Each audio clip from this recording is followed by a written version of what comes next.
Кто уже проснулся, для тех, кто уже присоединился к эфиру Первого общественного, с удовольствием объявляем о том, что в первую неделю февраля на одной из самых масштабных и популярных площадок нашей страны пройдет благотворительный концерт классической музыки. Сегодня с нами его организаторы и участники. С удовольствием представляю вам Талгата Молдалиева, организатора этого благотворительного мероприятия, и Айдану Аматову, лауреат республиканских и международных конкурсов и музыканты. Доброе утро! Доброе утро, дорогие друзья! Расскажите для начала, вы с утра просыпаетесь легко? Да, легко уже, привычно уже как-то стало. Здорово, ну тогда давайте уже перейдем к концерту. Айдана корректно просто промолчал. Просто корректно. Тогда давайте уже перейдем к концерту. Что это за будет концерт? Мы знаем, что это благотворительный концерт. Когда он будет проходить? Придя на этот концерт, кого можно будет услышать? Когда у человека благие намерения, перед ним, оказывается, открываются двери.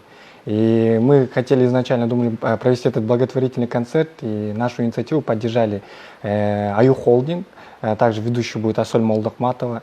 И вот, как вы уже вначале сказали, в начале февраля вот, планируется этот благотворительный концерт, ожидается более 1000 человек, и все вырученные средства хотим направить именно на пострадавших от авиакатастрофы.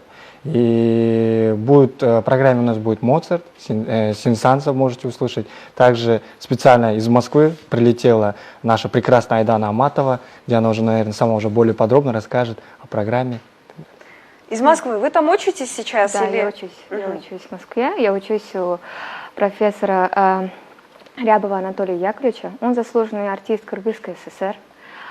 Проработал 19 лет здесь, в Институте искусств, был заведующий кафедрой. Сейчас он работает там, в Москве. Также он заслуженный деятель искусств Российской Федерации. Мне очень повезло, что я попала к нему в класс, потому что учиться в Москве далеко не легко. Да, и... Это так, это так. Вот.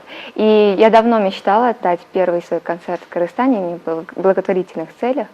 И как раз все пути сошлись, и получается, скоро будет.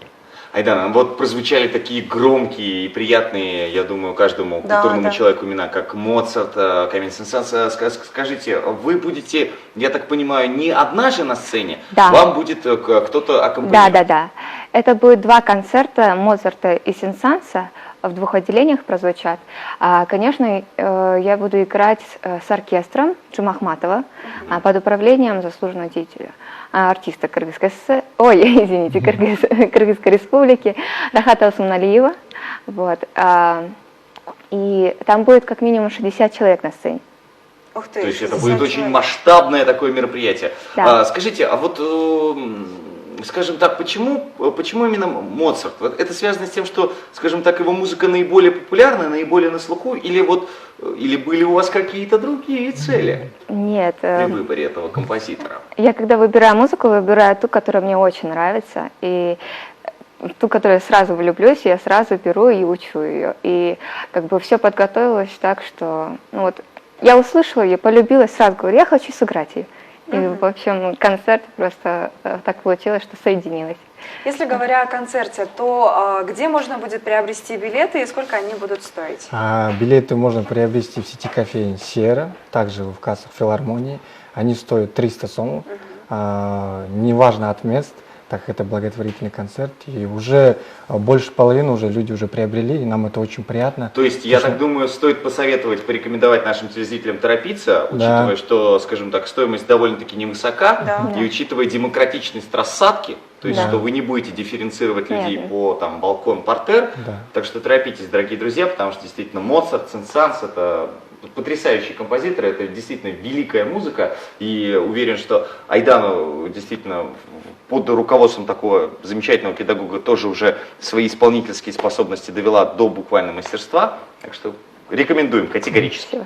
И говоря все-таки именно о вас в частности, почему вы именно выбрали музыку, почему в Москву полетели, планируете? Почему не стали моделью? Вот я, глядя на такую красивую девушку, хочу спросить. В Кыргызстан планируете обратно вернуться или нет?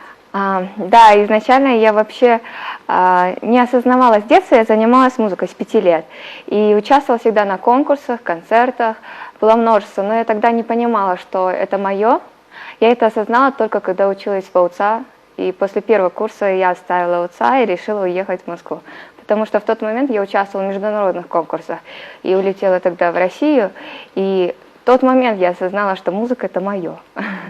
Айдан, тогда вот вам вопрос. Я сам имел какое-то отношение к музыке. И вот, честно говоря, для меня Моцарт всегда обладал некими терапевтическими свойствами. Скажите, вот чувствуете ли вы это, и скажите, насколько действительно люди, которые придут туда, смогут, скажем так, действительно получить не просто культурный некий заряд, а получить, получить вот настоящую терапию? На самом Верно деле, ли это, или это просто стереотип, которым бравируют музыканты, типа, а вот мы еще и лечим людей? Это абсолютно верно. Многие мои друзья, знакомые, семья моя всегда говорят, что они, когда слушают мою музыку, они попадают в какой-то транс, в какую-то медитацию. Это такой релакс, который не добьется многими вещами. Да. Это лечение души. Вот, я бы так сказала. Друзья, если вы тоже хотите излечить свою душу, при этом помочь пострадавшим и поднять просто себе настроение, насладившись замечательной музыкой, то мы вас приглашаем, настоятельно рекомендуем посетить этот концерт. И я думаю, что, в принципе, в интернете можно будет подробную информацию найти, где, когда он будет проходить. Единственное, давайте еще раз уточним. У нас в программе «Моцарт и Сен-Санса» какие конкретно концерты, какие конкретно произведения? Моцарт концерт ре минор номер 20. Это вот для ценителей. Да. И Камиль Сен-Санс, концерт с оркестром для фортепиано, соль минор номер 2. Здорово, но вот теперь даже самые снобствующие наши телезрители, я думаю, удовлетворены. Всем же остальным, всем абсолютно нашим телезрителям еще раз мы вот прям набьем оскомину, прям все уши прожужжим, действительно придите. Ну потому что, не так часто, к сожалению, есть возможность послушать живую музыку, не так часто есть возможность послушать классическую музыку, не так часто Айдана к нам приезжает в конце концов. Хочется, конечно, чтобы это было чаще, вот, но я думаю, все эти факторы, и плюс, конечно же, возможность сделать что-то доброе, полезное и передать свое тепло сердечное людям, которые в этом нуждаются. Мне кажется, все эти факторы, соединившись, должны вот всех нас заставить прийти на этот концерт. Друзья, да, действительно, надеемся, что мы встретим каждого нашего телезрителя на этом концерте, и более того, может, даже сами придем туда, да? Конечно, да, конечно. Я так с удовольствием. Ну что, напоминаем, что концерт этот стал благодаря, вот представим тех людей, которые сегодня у нас конкретно в студии. Это Талгат Малдалиев, один из организаторов классической музыки, и Айдана Аматова, лауреат республиканских и международных конкурсов.